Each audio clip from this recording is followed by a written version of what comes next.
Think 360 HR channel की इस class में हम समझेंगे हरियाणा की नहरें। हरियाणा में कौन कौन सी नहरें हैं और इनका निर्माण कार्य कब से शुरू हुआ, ये सब हम इस क्लास में समझेंगे। अब इस क्लास की शुरुआत करते हैं। हरियाणा में प्रमुख रूप से 3 नहरें हैं। हरियाणा में प्रमुख रूप से 3 नहरें हैं। नंबर 1 पश्चिम यमुना नहर, जिसे 1879 में बनाया गया था। नंबर 1 पश्चिम यमुना नहर, जिसे 1879 में बनाया गया था। दूसरी है भाखड़ा नहर, जिसे आज़ादी के बाद 1954 में बनाया गया था। दूसरी है भाखड़ा नहर, जिसे 1954 में बनाया गया था। तीसरी प्रमुख नहर है जवाहरलाल नेहरू नहर, जिसे 1976 में बनाया गया था। जवाहरलाल नेहरू नहर को JLN नहर या जवाहर नहर भी कहते हैं। हरियाणा में नहरों का निर्माण का कार्य बहुत पुराना है, तुगलक वंश का है। सर्वप्रथम नहरों का निर्माण हरियाणा में फिरोज शाह तुगलक ने करवाया था। हरियाणा में सर्वप्रथम नहरों का निर्माण फिरोज शाह तुगलक ने करवाया था, इसीलिए फिरोज शाह तुगलक को हरियाणा में नहरों का जनक कहा जाता है। फिरोज शाह तुगलक को, जो तुगलक वंश के राजा थे, उन्हीं को नहरों के निर्माण का जनक हरियाणा में कहा जाता है। अब हम एक एक करके इन तीनों की तीनों प्रमुख नहरों को समझते हैं। तो सबसे पहले पश्चिम यमुना नहर, जिसे 1879 में बनाया गया था। पश्चिम यमुना नहर को 1879 में बनाया गया था और यह नहर हथनीकुंड बैराज, जो ताजेवाला में है, वहाँ से यह नहर निकलती है। हथनीकुंड बैराज जो ताजेवाला में है, वहाँ से यह नहर निकलती है। हथनीकुंड बैराज यमुना नदी के ऊपर है। हथनीकुंड बैराज यमुना नदी पर है और वहाँ से 2 नहरें निकलती हैं। एक नहर तो पूर्वी तरफ चली जाती है, उत्तर प्रदेश की साइड। एक नहर उत्तर प्रदेश की साइड, पूर्वी साइड चली जाती है, इसलिए उसको पूर्वी यमुना नहर कहते हैं। और दूसरी नहर जो है वो हरियाणा की तरफ, यानी कि पश्चिम की साइड, यमुना नदी के पश्चिम में पड़ता है हरियाणा, इसलिए जो पश्चिम की साइड जो नहर आती है उसे पश्चिमी यमुना नहर कहते हैं। तो यह नहर यमुना नगर के बाद कुरुक्षेत्र में आती है। कुरुक्षेत्र को टच करने के बाद यह करनाल में प्रवेश कर जाती है और करनाल में जो मुनक हेड है, मुनक हेड से पश्चिमी यमुना नहर जो है दिल्ली की तरफ मुड़ जाती है। मुनक हेड से पश्चिमी यमुना नहर जो है दिल्ली की साइड मुड़ जाती है, इसीलिए इस ब्रांच को, जो करोड़ ब्रांच है, इसे दिल्ली ब्रांच बोलते हैं। तो इस तरह से यह पानीपत से फिर सोनीपत में चली जाती है यह नहर, और सोनीपत के बाद यह दिल्ली में प्रवेश कर जाती है, पश्चिमी यमुना नहर। और पश्चिमी यमुना नहर के मुनक हेड से लेके दिल्ली तक के हिस्से को मुनक नहर बोलते हैं। मुनक हेड से लेके दिल्ली तक के हिस्से को, जो पश्चिमी यमुना नहर का ही हिस्सा है, उसे मुनक नहर बोलते हैं। यह मुनक नहर वही नहर है जिसे जाट आंदोलन के दौरान बाधित कर दिया गया था और इस वजह से राष्ट्रीय राजधानी दिल्ली के अंदर पानी की शॉर्टेज हो गई थी। यह वही नहर है, मुनक नहर बोलते हैं इसे।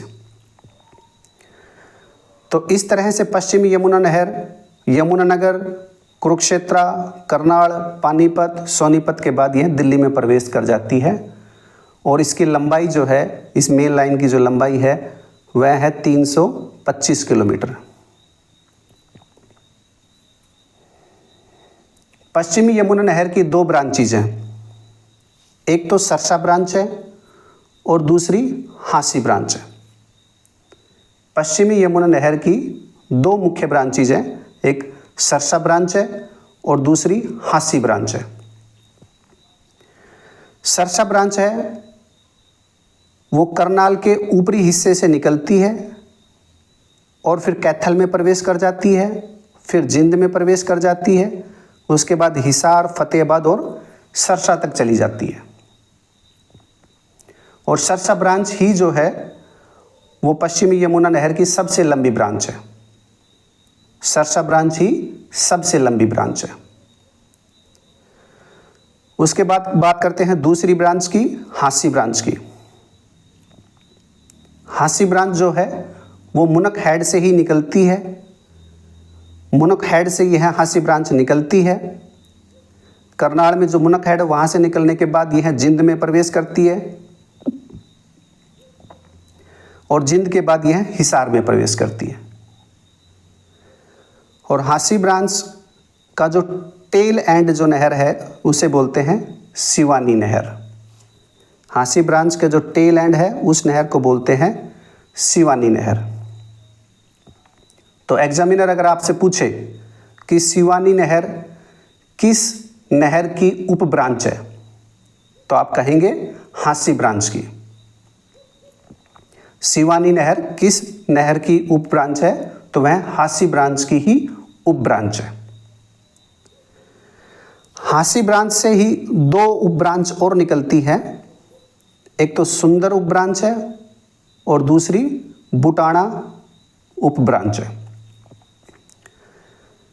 तो आपसे एग्जामिनर यह भी क्वेश्चन पूछ सकता है कि जो सुंदर उप ब्रांच है और बुटाना उप ब्रांच है वह किस नहर की उप ब्रांचेज है तो वह भी हांसी ब्रांच की ही उप ब्रांच है। या फिर यह भी पूछ सकता है कि सुंदर ब्रांच, जो सुंदर उप ब्रांच है वो कहाँ से निकलती है तो वो बुटाना ब्रांच से निकलती है। तो इसीलिए सुंदर ब्रांच को लिए भी अकेले के लिए पूछा जा सकता है। तो सुंदर ब्रांच जो है वह बुटाना ब्रांच से निकलती है, इसलिए सुंदर ब्रांच जो है वो बुटाना ब्रांच की ही उप ब्रांच है। और दोनों के लिए पूछे कि सुंदर और बुटाना ब्रांच कहाँ से निकलती है, वो दोनों की दोनों हांसी ब्रांच से निकलती है। सुंदर ब्रांच का जो टेल एंड है, सुंदर ब्रांच का जो टेल एंड है उसे जूई नहर बोलते हैं। और इसे जो भिवानी क्षेत्र में जो ऊंचे क्षेत्र हैं जिनकी हाइट्स ज़्यादा है उनकी सिंचाई के लिए चौधरी बंसीलाल जो हरियाणा के मुख्यमंत्री रहे हैं उन्होंने इस नहर को बनवाया था ऊंचे क्षेत्र की सिंचाई के लिए। इसीलिए जूई नहर को बंसीलाल नहर भी कह सकते हैं या फिर कहा जाता है। और जो बुटाना ब्रांच है उसका जो टेल एंड है उसको भिवानी ब्रांच बोलते हैं, क्योंकि यह भिवानी में प्रवेश करने के बाद इसको भिवानी ब्रांच बोलते हैं। तो जो भिवानी ब्रांच है इसे भी BN चक्रवर्ती नहर बोलते हैं। जो भिवानी ब्रांच है उसको BN चक्रवर्ती नहर भी बोलते हैं। BN चक्रवर्ती जो हरियाणा में राज्यपाल रहे हैं उन्हीं के नाम से भिवानी ब्रांच को जाना जाता है। तो जो बुटाना ब्रांच है, जो रोहतक में जो बुटाना है वहाँ तक तो इसे बुटाना ब्रांच बोलते हैं, और जब यह भिवानी में प्रवेश कर जाती है तो इसको, इसी नहर को भिवानी ब्रांच बोलते हैं। तो अगर एग्जामिनर आपसे क्वेश्चन पूछे कि भिवानी ब्रांच किस नहर की उप ब्रांच है तो बुटाना ब्रांच की यह उप ब्रांच है, और भिवानी ब्रांच को BN चक्रवर्ती नहर भी बोलते हैं। तो पश्चिमी यमुना नहर और इसकी ब्रांचेज, इन सारों की लंबाई जो है कुल मिला के, और इसकी डिस्ट्रीब्यूटरीज भी बनाई है, छोटी छोटी और भी बना रखी है, तो उन सब की जो लंबाई है टोटल है 3226 किलोमीटर। तो ये सब हमने समझा पश्चिमी यमुना नहर के बारे में। तो एक बार संक्षेप में एक बार फिर से पश्चिमी यमुना नहर को हम समझ लेते हैं। पश्चिमी यमुना नहर को 1879 में बनाया गया था। यह हथनीकुंड बैराज ताजेवाड़ा में जो है वहाँ से यह नहर निकलती है। इसकी कुल लंबाई 325 किलोमीटर है। मेन लाइन की जो कुल लंबाई जो है वह है 325 किलोमीटर। और इसकी जो दो ब्रांचेज हैं, एक तो सरसा ब्रांच है और दूसरी हांसी ब्रांच है। इसकी दो ब्रांचेज हैं। सरसा ब्रांच इसमें से लंबी है। हांसी ब्रांच जो है उसके जो टेल एंड को सिवानी नहर बोलते हैं। हांसी ब्रांच है उसके जो टेल एंड को सिवानी नहर बोलते हैं। और हांसी ब्रांच की जो दो उप ब्रांचेज हैं, सुंदर और बुटाना, जो दो उप ब्रांचेज हैं, उसमें से जो सुंदर उप ब्रांच है उसके जो टेल एंड को जुई नहर बोलते हैं। और जो बुटाना ब्रांच है उसके जो टेल एंड को जो है वो भिवानी ब्रांच बोलते हैं। अब बात कर लेते हैं मुनक नहर की।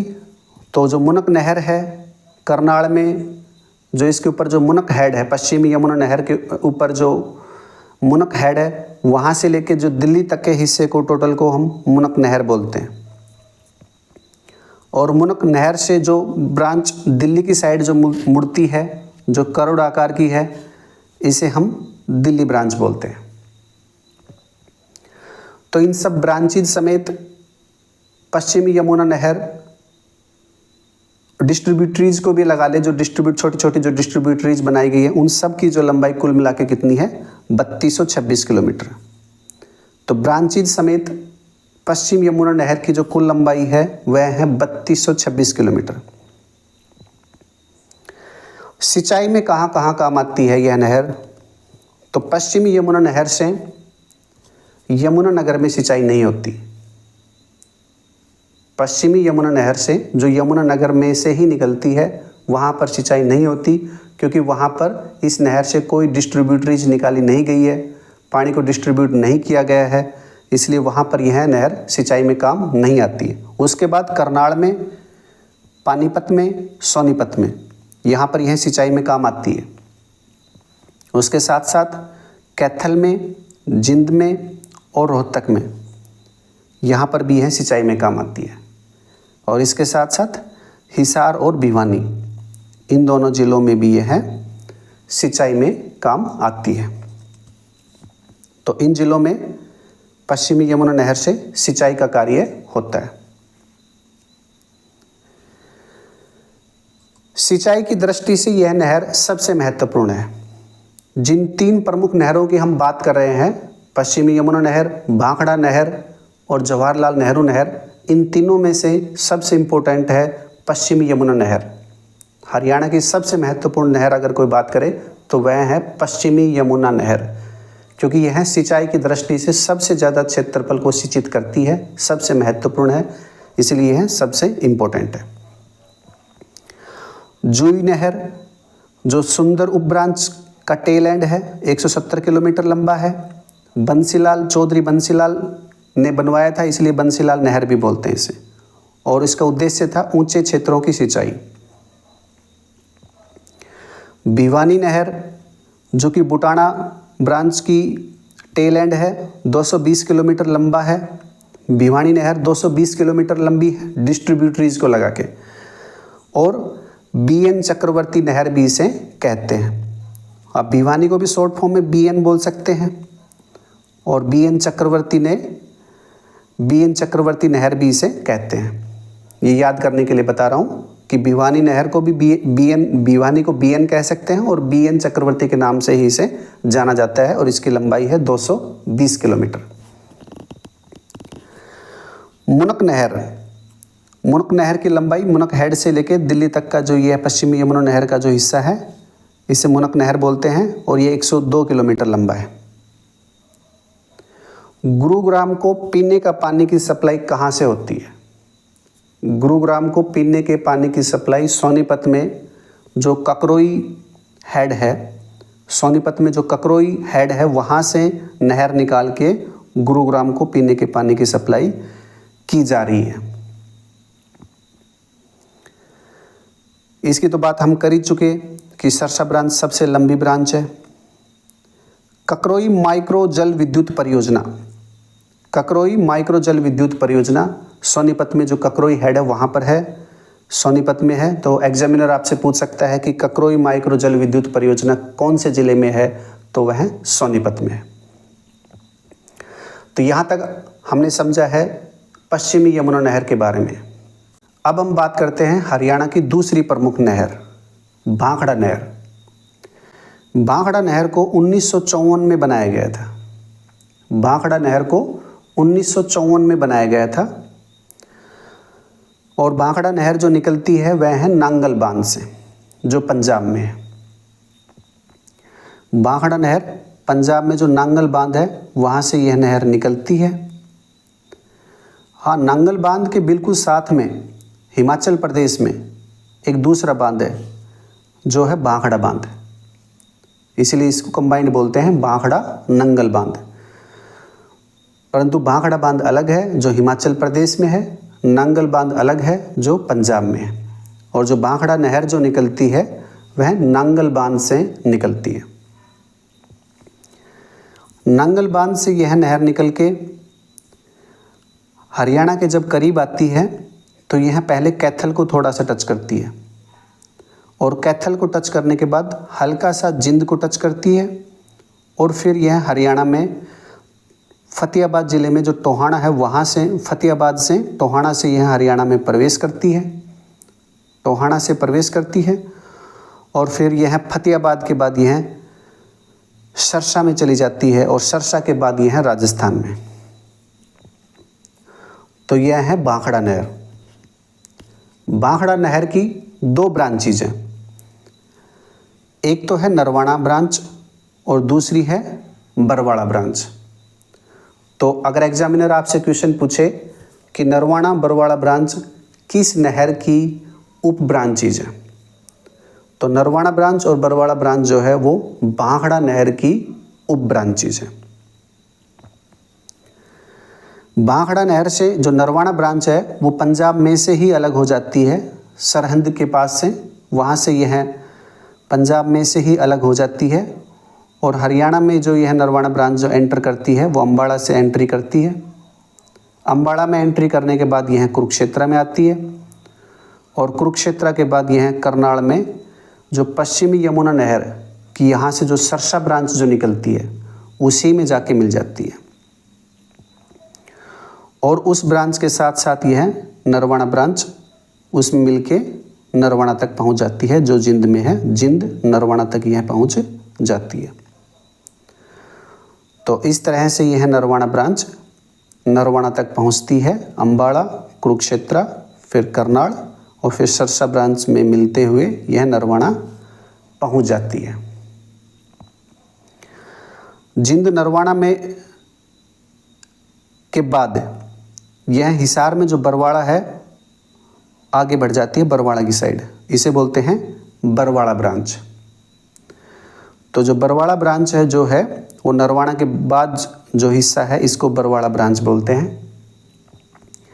अब क्योंकि इस नहर में पानी की शॉर्टेज हो जाती है, इतनी नरवाना ब्रांच जो है वो कहाँ पंजाब में से निकली थी, अम्बाला में आई, कुरुक्षेत्र में आई, करनाल में आई, कैथल में आई, तो पानी की शॉर्टेज हो गई। तो उस शॉर्टेज की पूर्ति करने के लिए यही जिंद में इसके ऊपर एक लिंक बनाया गया है, बरवाड़ा लिंक।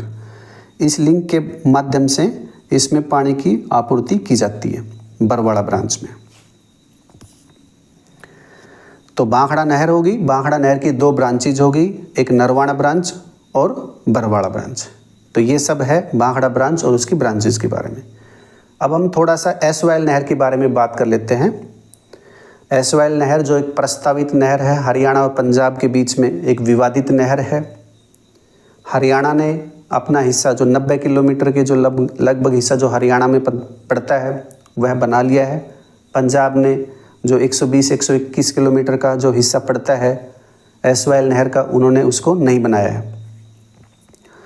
तो एसवाइल जो प्रस्तावित नहर है उसे भी नांगल बांध से निकाला जाना है और उससे आगे जाके एसवाइल नहर को यहाँ पर पश्चिमी यमुना नहर को, यहाँ पर जो करनाल से जो है इसे लिंक के माध्यम से पश्चिमी यमुना नहर में डाला जाना है और पश्चिमी यमुना नहर में डाल के इसे खुबड़ू हेड से जो पश्चिमी यमुना नहर पर है वहाँ से इसे दक्षिण हरियाणा में इस पानी को पहुंचाना इसका उद्देश्य है।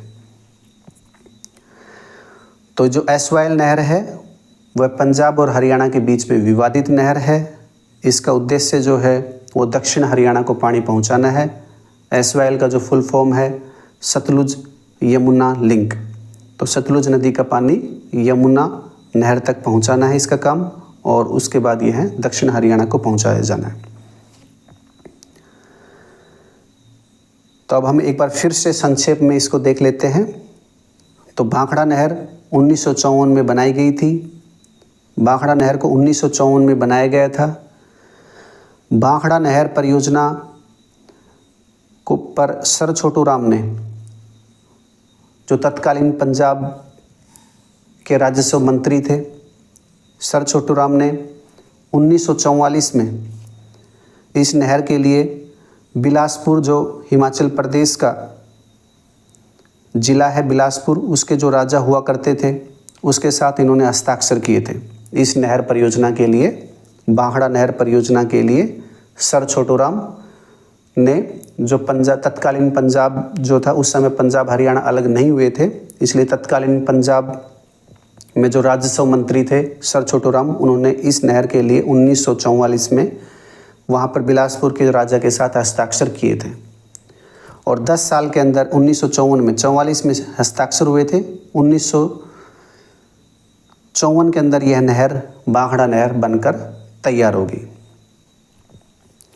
अब भाखड़ा नहर निकलती है नांगल बांध से, और नांगल बांध तैयार हुआ 1963 में। तो पहले नहर का काम पूरा हो गया था, और जहाँ से यह नहर निकाली जानी थी उसका काम जो है वह 1963 में पूरा हुआ, मतलब कि बाद में पूरा हुआ।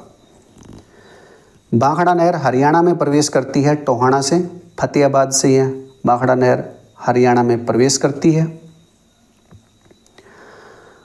अब भाखड़ा नहर हरियाणा में जो प्रवेश करती है वो टोहाना से प्रवेश करती है, और टोहाना में इसी नहर से ब्रांचेज भी निकाली गई है। एक तो फतेहाबाद ब्रांचेज निकाली गई है, एक रतिया ब्रांच निकाली गई है, छोटी छोटी ब्रांचेज जो निकाली गई है। इस वजह से टोहाना में नहरों का जाल बन जाता है, और टोहाना में नहरों का जाल बन जाता है, इसी वजह से टोहाना को नहरों का नगर कहते हैं।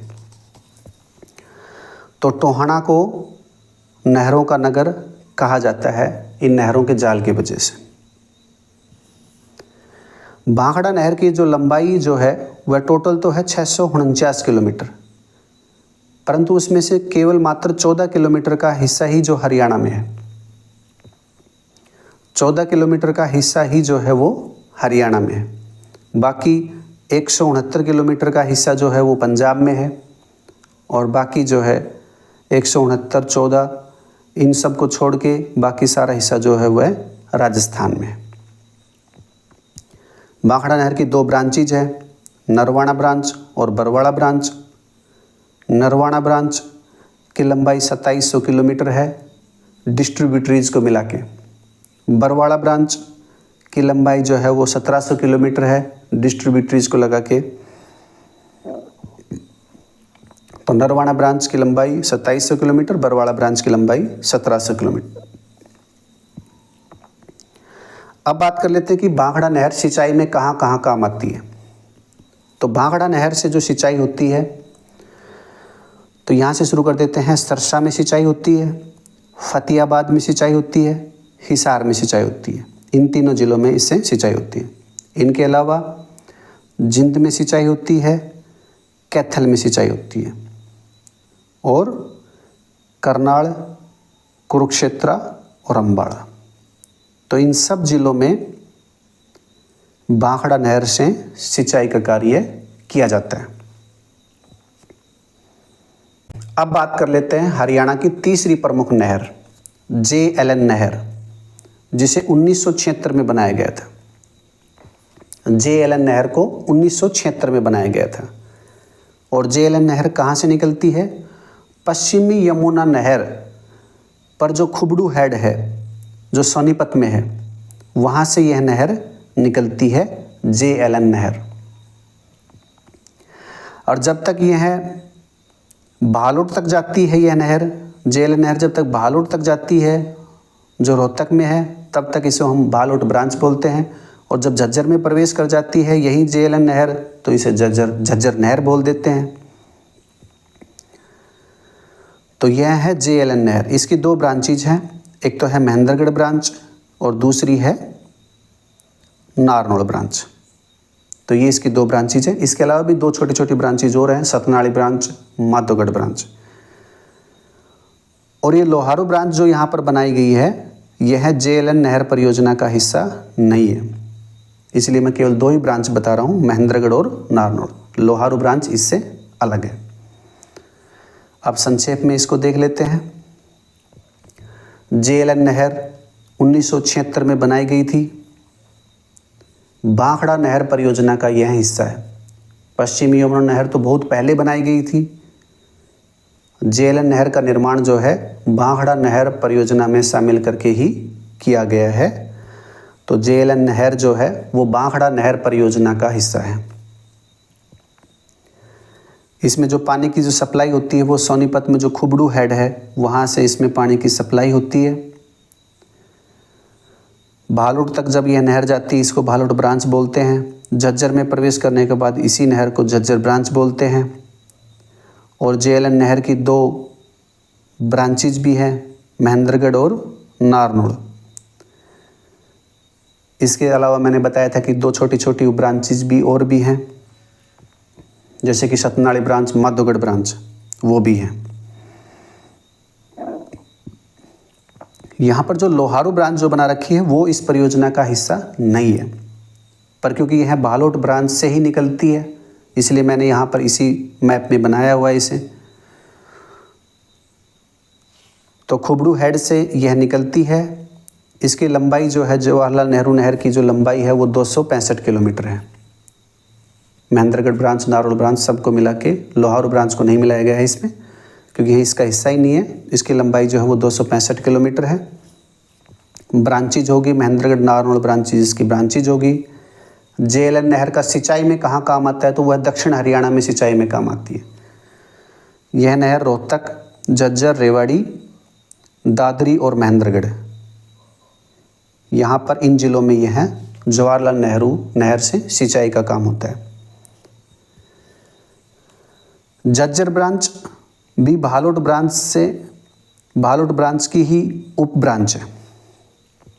झज्जर ब्रांच है। अगर एग्जामिनर आपसे पूछे कि झज्जर ब्रांच किस नहर की उप ब्रांच है तो आंसर रहेगा भालोट ब्रांच। लोहारू ब्रांच किस नहर की उप ब्रांच है? भालोट ब्रांच। लोहारू नहर की बात कर लेते हैं तो लोहारू नहर की लंबाई जो है वो 225 किलोमीटर है। भालोट ब्रांच से ये निकलती है। इसे इंदिरा गांधी जी ने बनवाया था, इसलिए लोहारू नहर को इंदिरा गांधी जी नहर भी कहते हैं। लोहारू नहर को जो 225 किलोमीटर है इसे इंदिरा गांधी नहर भी कहते हैं। डिस्ट्रीब्यूटरीज समेत यह 225 किलोमीटर है। तो यहाँ तक हमने बात कर ली है हरियाणा की तीनों प्रमुख नहरों की। अब एक नहर और है, गुरुग्राम नहर, जिसे 1985 में बनाया गया था। गुरुग्राम नहर को 1985 में बनाया गया था। इसे जो दिल्ली में जो ओखला बैराज है, जो यमुना नदी के ऊपर जो ओखला बैराज है वहाँ से निकाला गया है। गुरुग्राम नहर को 1985 में बनाया गया था। ओखला बैराज जो यमुना नदी पर है वहाँ से निकाला गया है। इसका जो उद्देश्य था वो मानसून में यमुना का स्तर जो है खतरे के ऊपर चला जाता है, तो अतिरिक्त पानी की निकासी करने के लिए ओखला बैराज से यह नहर निकाली गई। तो यह है गुरुग्राम नहर। गुरुग्राम नहर फरीदाबाद में प्रवेश करके गुरुग्राम में प्रवेश करती है और फिर यह मेवात में प्रवेश करती है, और मेवात के बाद यह राजस्थान में भरतपुर ज़िले में यह प्रवेश कर जाती है। इसकी एक उप ब्रांच भी है, आगरा ब्रांच। गुरुग्राम नहर की ही यह उप ब्रांच है, आगरा ब्रांच। संक्षेप में फिर से देख लेते हैं इसको। तो गुरुग्राम नहर को 1985 में बनाया गया था। इसका उद्देश्य था मानसून के दौरान यमुना नदी का जो अतिरिक्त जल स्तर है उसको कम करने के लिए इसको बनाया गया था। गुरुग्राम नहर हरियाणा और राजस्थान की संयुक्त परियोजना है, क्योंकि गुरुग्राम नहर जो है वो बाद में राजस्थान में प्रवेश करती है, तो वहाँ पर भी है, भरतपुर जिला है वहाँ पर भी है, पानी की सप्लाई करती है। तो ये हरियाणा राजस्थान का संयुक्त परियोजना है। ओखला बैराज से यह निकलती है, 58 किलोमीटर इसकी लंबाई है। गुरुग्राम नहर की जो लंबाई जो है वो 58 किलोमीटर है। गुरुग्राम नहर से सिंचाई का काम जो होता है वो इन चारों ज़िलों में होता है, गुरुग्राम में, फरीदाबाद में, मेवात में और पलवल में। इन चारों ज़िलों के अंदर इससे सिंचाई का काम होता है। इनके अलावा कुछ मुख्य बिंदु और हैं। हरियाणा में कौन सा जिला है जिसमें सबसे ज़्यादा सिंचाई होती है? तो वह है सिरसा। सर्वाधिक सिंचित जिला जो है हरियाणा का वह है सिरसा। कुल सिंचित क्षेत्रफल जो है वह है 5672 हेक्टेयर। हरियाणा का कुल सिंचित क्षेत्रफल, कितने क्षेत्रफल को सींचा जाता है? तो वह है 5672 किलोमीटर। कौन सी नहर पंजाब हरियाणा के बीच में विवादित है? यह हमने पहले भी पढ़ लिया है, समझ लिया है। सतलुज यमुना लिंक, यह हरियाणा और पंजाब के बीच में विवादित है। हरियाणा ने अपना हिस्सा बना लिया है, पंजाब ने इसमें अपना हिस्सा नहीं बनाया है। अभी यह है सुप्रीम कोर्ट में सुनवाई के लिए। नलकूपों के द्वारा सर्वाधिक सिंचाई कौन से जिले में होती है? हरियाणा के कौन से जिले में नलकूपों के द्वारा सबसे अधिक सिंचाई होती है? तो आंसर है कैथल। तो यहाँ पर हमने सब पढ़ा है हरियाणा की नहरों के बारे में या फिर सिंचाई व्यवस्था के बारे में। अगर यह क्लास आपको अच्छी लगी हो तो वीडियो को लाइक करें, शेयर करें और चैनल को सब्सक्राइब करें। धन्यवाद।